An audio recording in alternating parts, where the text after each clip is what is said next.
Nah, sekarang kita sedang membahas sisi mukjizat ilmiah Al-Quran. Bahwa ada siratan-siratan ilmu di dalam Al-Quran. Nah, tentu ujungnya kalau kita berilmu, bukanlah menyembah ilmu kan, seperti kaum Illuminati itu. Yang ujungnya adalah harus menyembah Allah kan. Nah, kalau ini berarti ada dasar epistemologinya berarti ya. Ada teori-teorinya. Apa yang membedakan sih? Bahkan kadang kemarin kita ngobrol Ustaz Sam.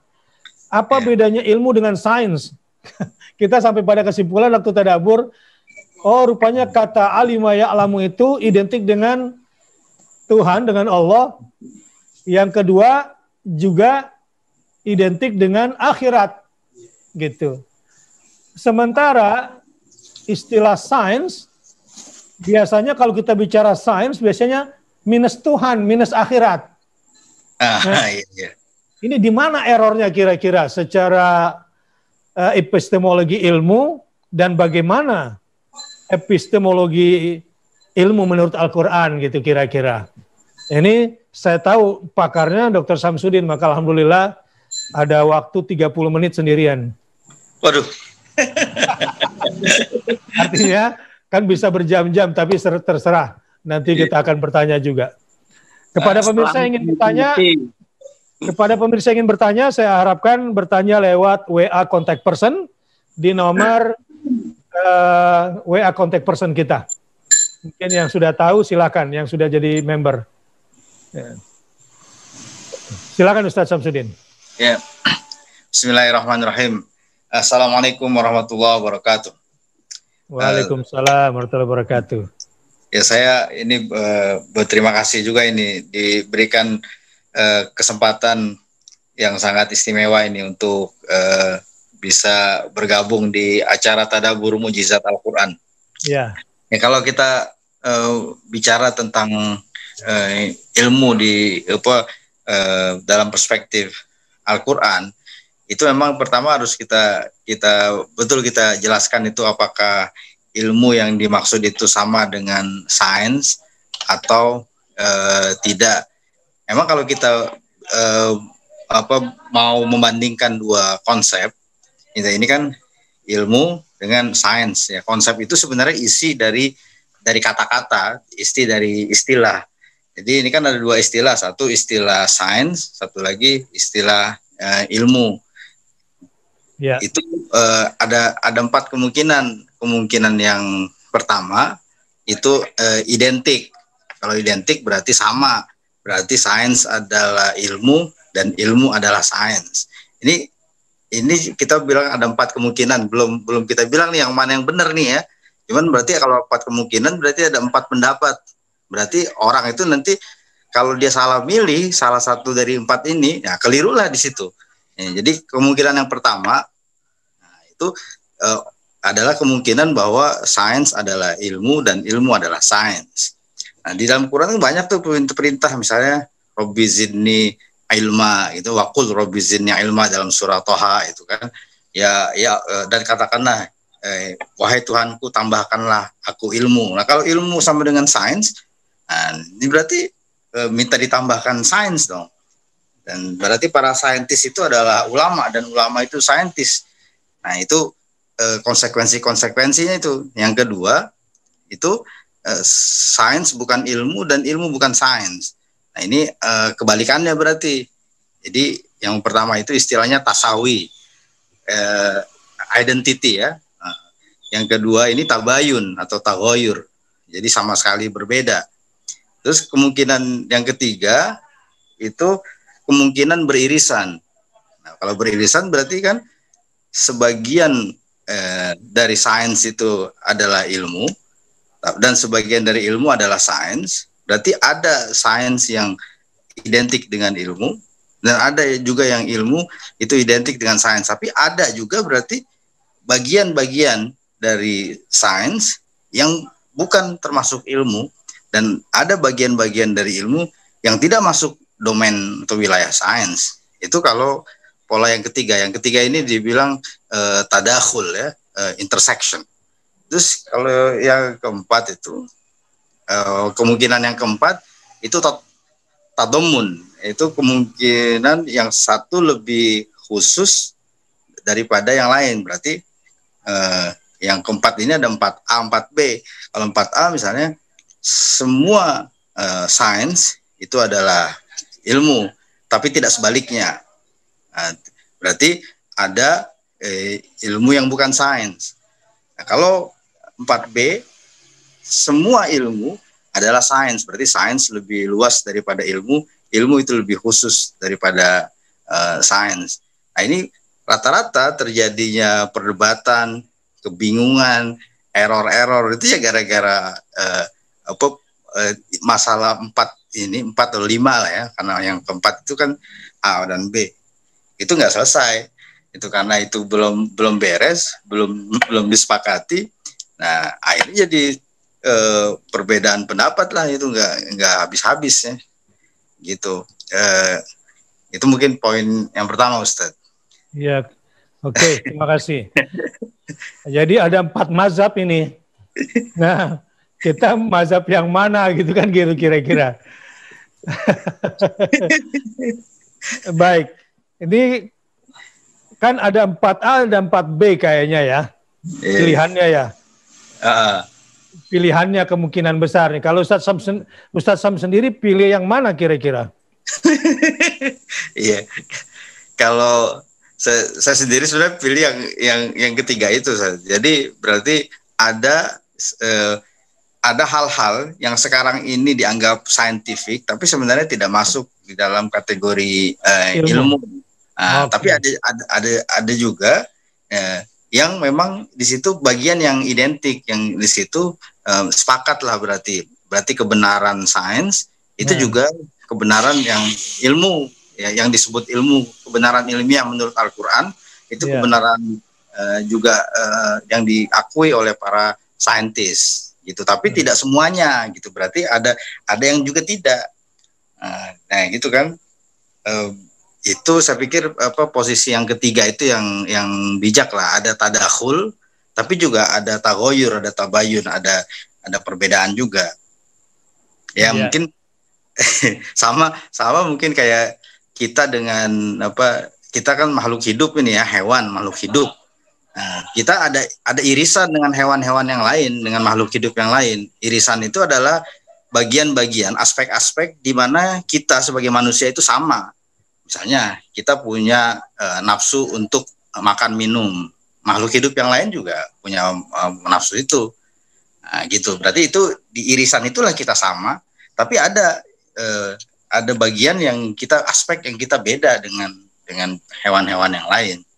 Nah, begitu juga ilmu dengan sains. Berarti kalau misalnya dibilang apakah, nah kalau semua saintis itu ulama dan semua ulama itu saintis, kalau pakai model yang ketiga nggak bisa. Tapi ada memang saintis yang ulama dan ulama yang saintis.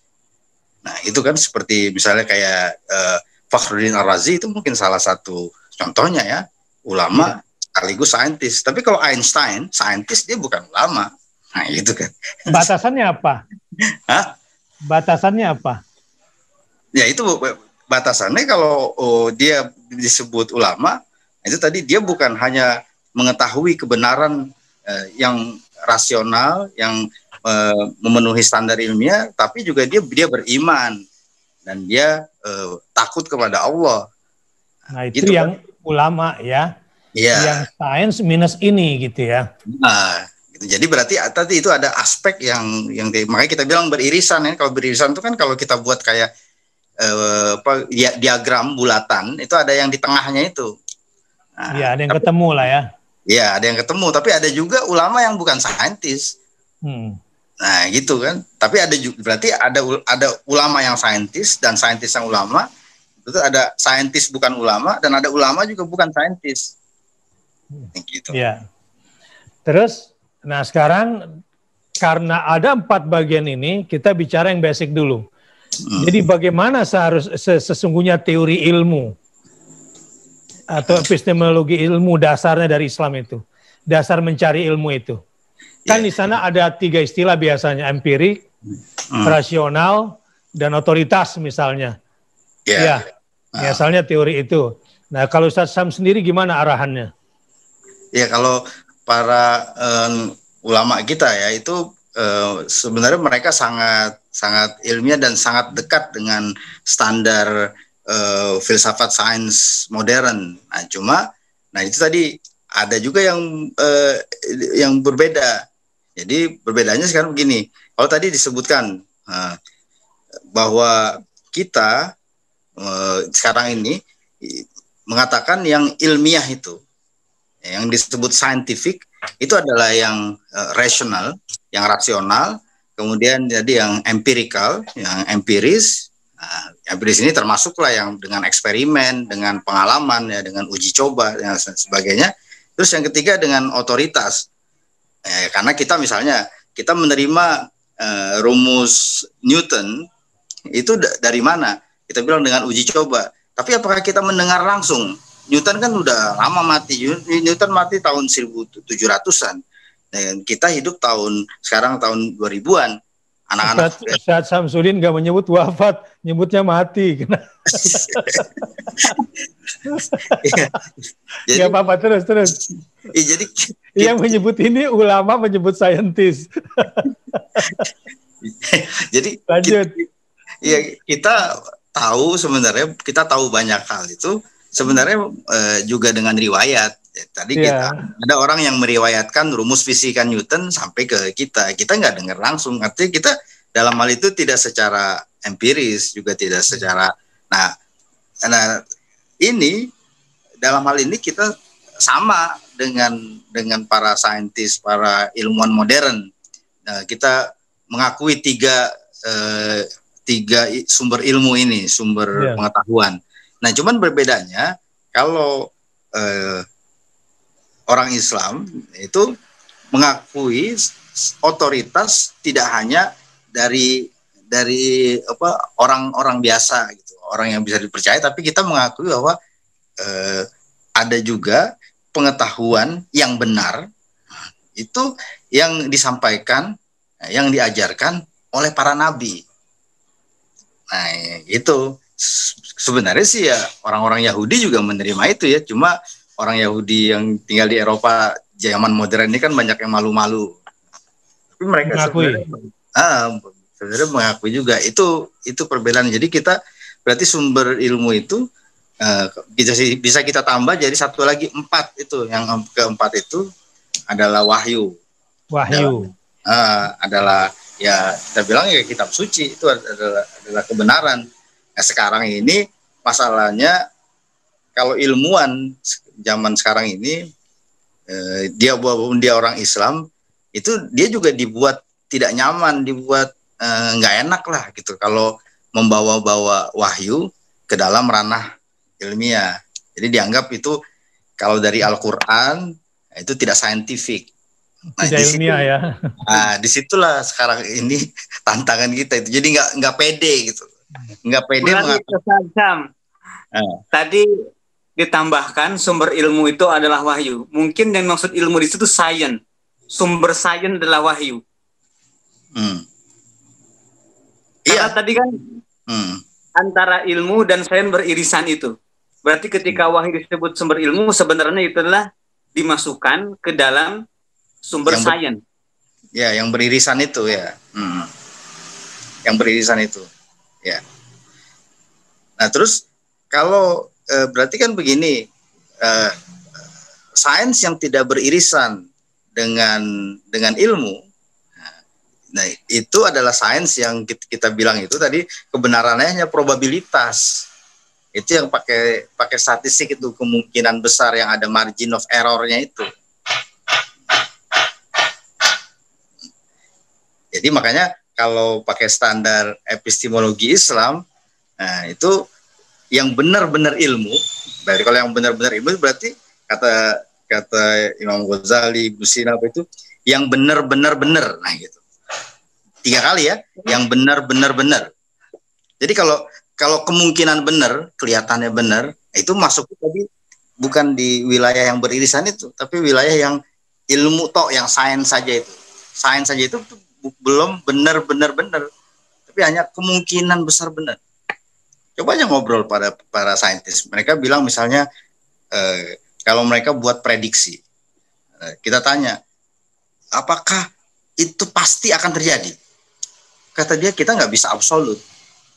Kita harus menyisakan, katanya itu, menyisakan kemungkinan tidak terjadi, kemungkinan meleset. Walaupun cuma 1% misalnya gitu ya. Nah iya, gitu. Pasti aja. Makanya nilai epistemologinya itu sebenarnya zon, tidak sampai ilmu gitu. Zon itu perkiraan kuat maksudnya di sini. Iya. Baik. Sahabat yang berbahagia, karena kita sekarang lagi belajar muqaddimah mukjizat Al-Quran dari sisi ilmiahnya. Nah, kira-kira gini, karena tujuan mukjizat ilmiah Al-Quran paling tidak ujungnya kan harus membuat kita takut kepada Allah kan, Ustadz Syam? Iya. Nah, apa yang harus seorang beriman lakukan agar dia bisa mendapatkan banyak ilmu atau banyak hal dari dalam Al-Quran yang membuatnya semakin takut sama Tuhannya? Itu dulu lah, lompat dulu lah.